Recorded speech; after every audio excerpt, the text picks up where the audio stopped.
Perigo na estrada. A rodovia que liga Guaratinguetá a Cunha segue parcialmente interditada após queda de barreira durante a chuva da semana passada. Apesar da sinalização no trecho, motoristas temem pela segurança. Aumenta ainda mais a preocupação é que a Defesa Civil já emitiu um alerta em todo o estado de São Paulo, informando que a estação das chuvas já começou.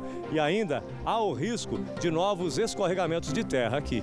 Acima da velocidade, laudo do Instituto de Criminalística de São Paulo confirma que motorista que atropelou e matou 4 pessoas dirigia acima do permitido na rodovia Geraldo Scavone, em São José dos Campos.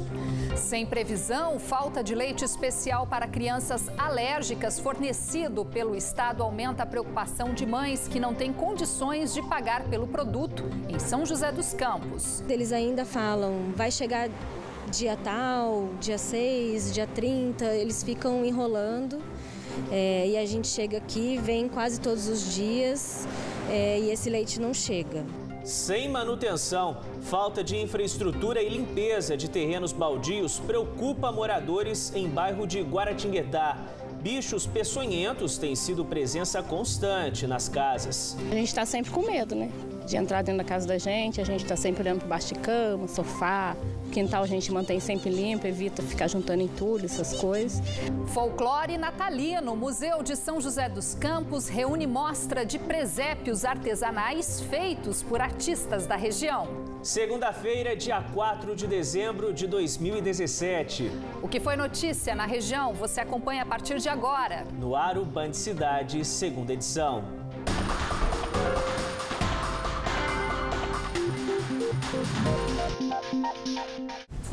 Boa noite para você.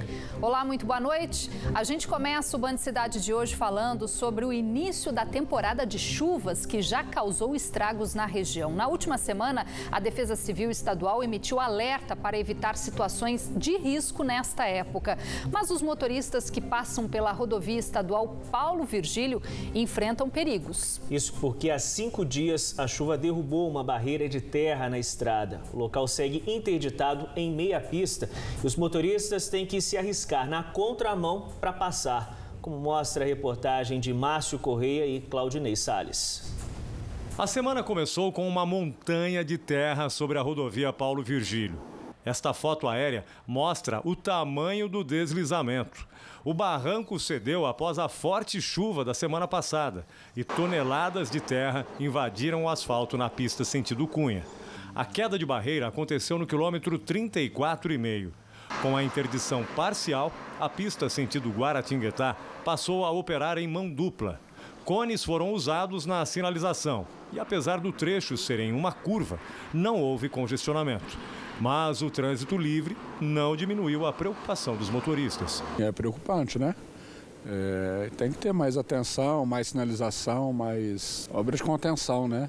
Principalmente em barreira, aquelas contenção que a gente vê por aí que eles fazem para evitar o deslizamento, né? Já faz 5 dias que a rodovia está assim, parcialmente interditada e ainda não há previsão para a liberação total da estrada. O que aumenta ainda mais a preocupação é que a Defesa Civil já emitiu um alerta em todo o estado de São Paulo, informando que a estação das chuvas já começou. E ainda há o risco de novos escorregamentos de terra aqui. Árvores e até um poste foram carregados pela avalanche de terra. Pedras enormes pararam no meio da queda e ameaçam rolar a qualquer momento.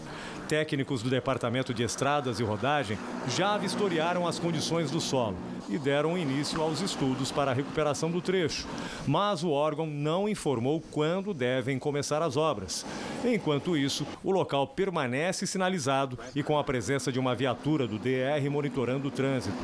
Para esta turista de São Paulo, a queda de barreira é consequência da falta de manutenção da estrada. Ela liga cidades históricas, né? O fluxo de turista, inclusive, que não conhece as leis daqui e tudo, é muito mal sinalizada a estrada.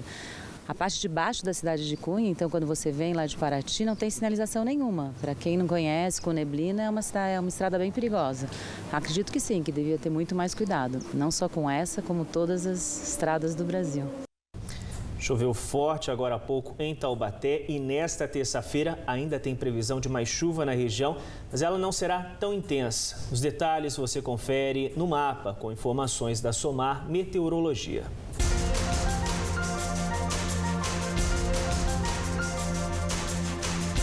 Dia ensolarado em Campos do Jordão, na Serra da Mantiqueira. Mínima de 12, máxima de 23 graus na cidade. No Vale do Paraíba, Jacareí marca mínima de 18 e máxima de 27 graus.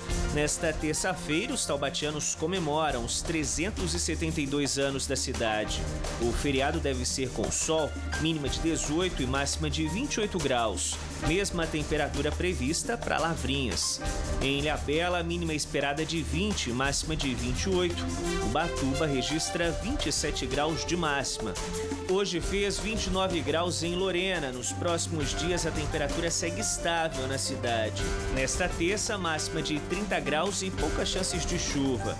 Em Cruzeiro, mínima de 18 e máxima de 29 graus.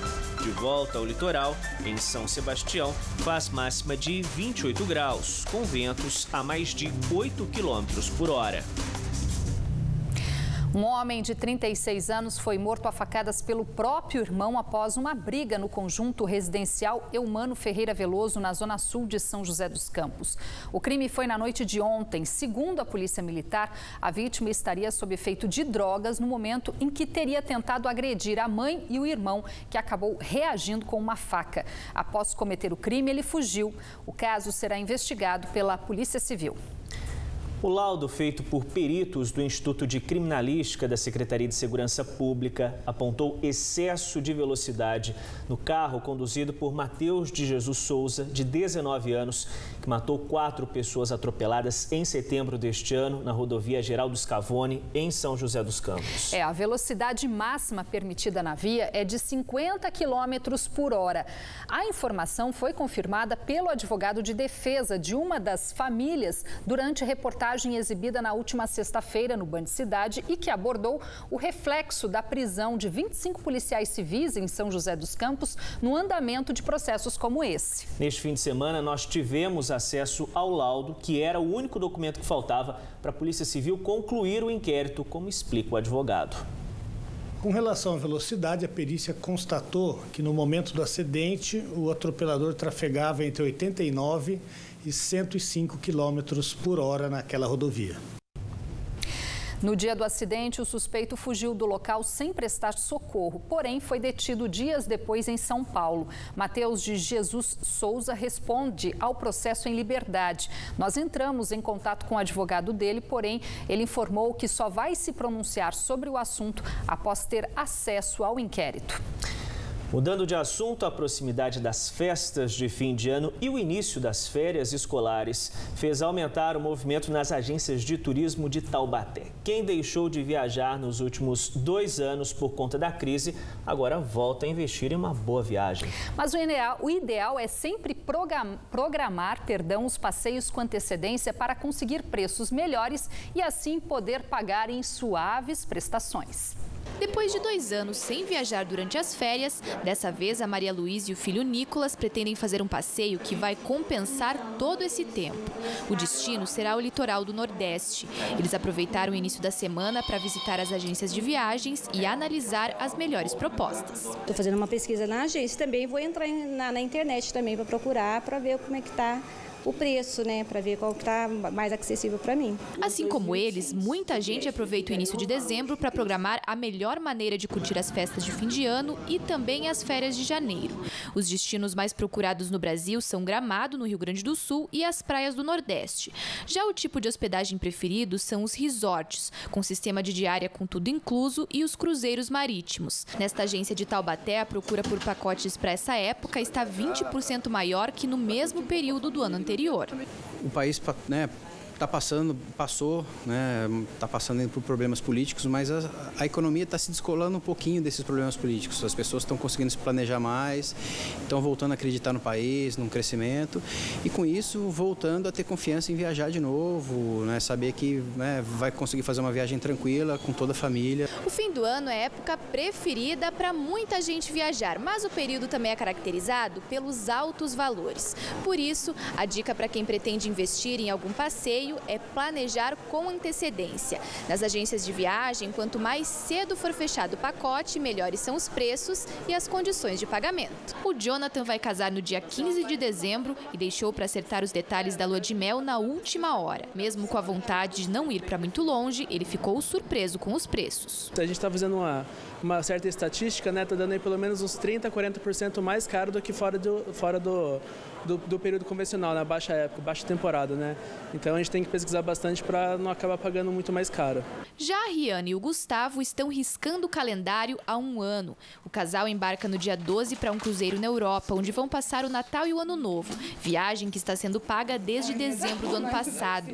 Com essa medida, eles tiveram uma economia de 50%, somando todos os gastos. A gente acabou fazendo muita pesquisa em blogs, em fóruns e acabamos vendo que comprar a passagem, tanto o cruzeiro antes, a gente conseguiria taxas e preços melhores, para o hotel principalmente, que a gente conseguiu com café da manhã incluso, num preço que acaba compensando mais do que você comprar o hotel sem o café da manhã. Para os dois que estão casados desde 2015, valeu a pena esperar pela tão sonhada lua de mel. Tudo foi assim, caminhando para dar certinho, não tem problema ter uma lua de mel 2 anos depois, porque vale a pena, o sentimento é o mesmo. Coisa boa viajar, né? Descansar um pouquinho. Com certeza. Aproveitar. Depois do intervalo, famílias de São José dos Campos estão preocupadas com a falta de um produto que ajuda na alimentação de quem tem alergia à proteína do leite da vaca. A lata, que chega a custar R$200, sumiu das prateleiras da Farmácia Central. E ainda, mato alto e terrenos abandonados têm contribuído para o aparecimento de cobras no bairro Santa Bárbara, em Guaratinguetá. O Band Cidade volta em instantes. Agora 7h01.